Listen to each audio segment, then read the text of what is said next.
guys, welcome back for part 2 of our book study. I was actually able to purchase some more memory last night on our computer, so hopefully we won't get cut off short this time. Today we're going to focus on chapters 5 through 8 in our book, Yellow Brick Roads.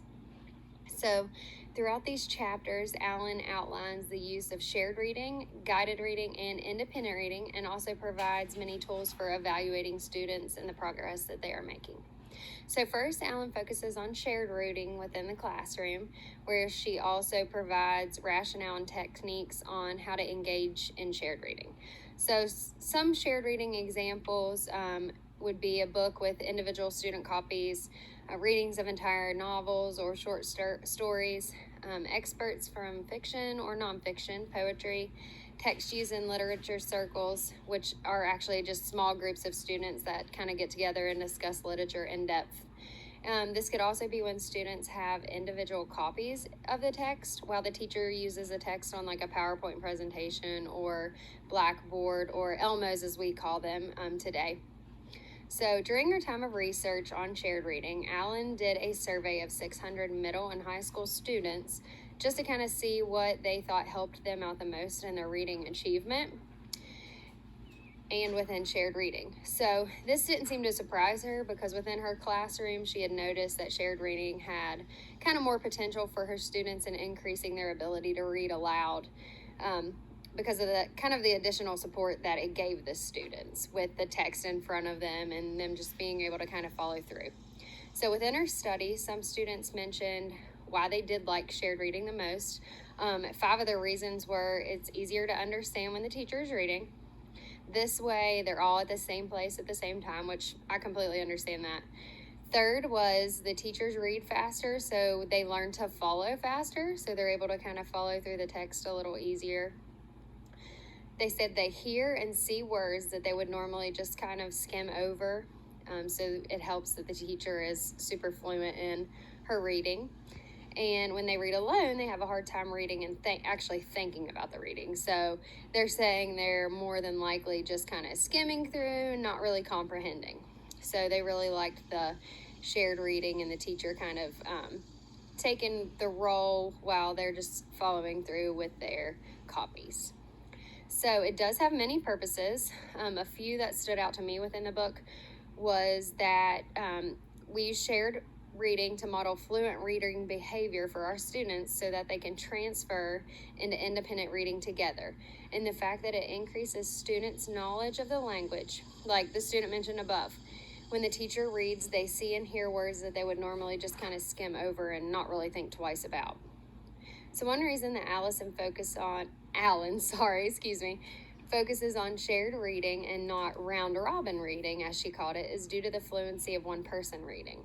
So when teachers use the round-robin technique, many students kind of get mixed up in their reading. And what I mean by that is when students are kind of doing the round-robin and taking turns reading different parts of the text, some students may mispronounce words, need corrected, or may just even kind of stumble around and throughout the text, which can lead to confusing other students and themselves. So it kind of results in students not paying as much attention as they do when the teacher is leading the reading.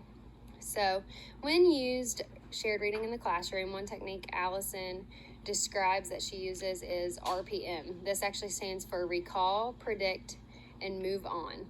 When she notices that students may be getting lost or just simply not paying attention, which I'm sure all of us teachers have saw before within our students, she kind of stops and just asks them some simple questions like, what is something that just happened, which that would be the recall portion of RPM. Another thing she'd ask is, who can tell me something that they predict to happen in the next few pages in the book based off of what we've kind of read. That would be the predict portion.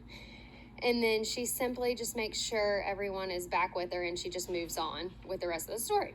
So one thing about her shared reading is that she always takes the input of all students on what they would like to read. Many times she sent out a survey within her classroom where she'll kind of just ask the students questions about their hobbies, what they like to read, etc. This way she can kind of find a variety of things to read that all the students will be interested in, not just something that 1 or 2 students will be interested in. So when I continued to read through the chapters, it also stuck out to me that shared reading actually helped broaden the students' knowledge base and build a background knowledge that will kind of support them as they move into reading more challenging texts throughout their schooling. Next, Allen provides rationales and guidelines to make guided reading work within the classroom. So some differences between shared reading and guided reading are that shared reading is usually done with the entire class, is read orally by the teacher, and is fairly interrupted throughout the reading of the text. Guided reading is usually done in small groups of students who have kind of a common strategy. The students read silently to themselves, and then the teacher directs students to read like certain passages, and then we'll kind of stop each group for different questions regarding that passage. Within guided reading, the teacher is still responsible for introducing the text and content before the reading is began, and for kind of building the background knowledge necessary for the students to establish connections to that particular reading or passage that they've been given. So guided reading really places new demands on students, where they are being challenged to kind of make conscious connections between the text and their lives. They're challenged to elaborate on the text by making connections and asking their own questions, and to even make predictions or conclusions as a way of deepening their understanding of the text. In Allen's research, it seems that guided reading hasn't been used as much in the middle and high school classrooms, but she elaborates on how important it is in regards to moving students kind of as a step toward independent reading. Now, with moving into independent reading, this allows students to go from the teacher-directed reading that we usually do within our schools to the reading we seem to do as adults. So many times students come to like reading a lot better when they start independent reading. This way they can kind of determine what they will read, how involved they want to be. They get to pick what they're interested in. And a lot of times when we read something that we're more interested in, we just learn a lot more from it. Many educators have found that extended time for independent reading affects reading fluency, word knowledge, motivation, and writing. So when we as teachers do this, we are kind of giving our students access to more diverse reading materials, and they begin making the kind of choices we hope to see them make, kind of throughout their lives as they become adults, which will lead them to focusing on their personal habits as a reader. So finding time for independent reading within the classroom is extremely important. To do so, one thing that Allen does and talks about is she actually sets a part of time where that's all they do. And they don't read magazines, newspapers. She says this isn't the time for extra homework. They don't read their textbooks. She has kind of a list of books, or lets them go to the library to find a book.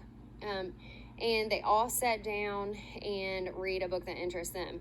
And she actually encourages us as teachers, instead of like grading papers or doing that, she actually encourages us as teachers to sit down silently and read during this time as well, just to kind of model that behavior. So the last thing I want to elaborate on in part 2 of this book study is that we as teachers support diversity in reading, writing, and learning.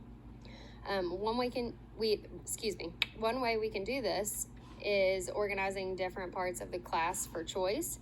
So Allen took many years to kind of try and figure out how to give her students a choice without letting them think that, we get free time, we can talk, nap, whatever. So this is when she came up with a technique called independent literacy exploration. She started a chart on the board and labeled it ILE possibilities, where each day throughout the week, when they kind of did something together in class, learned something new, anything that stuck out to her or the students, she would add it to the chart. So this gave them the choice every Friday when they did this independent literacy exploration to do something related to literacy that they had been doing throughout the week. So to Allen, this kind of gave her students freedom of choice. Even though there was a chart, with everything they could do, they were still able to pick from that chart. So she found that the students participated in guiding and independent reading, and were kind of able to still be in line with the objectives that were taught in the classroom throughout that week. So whether we used shared, guided, or independent reading in our classroom, each technique discussed above that Allison has in her book is able to help our students in the classroom. So that's pretty much all I have on part 2. If you guys tune back in tomorrow for part 3 of this book study, we will kind of cover chapters 9 through the end of the book. So thanks for joining me today, guys. Hope you enjoyed it.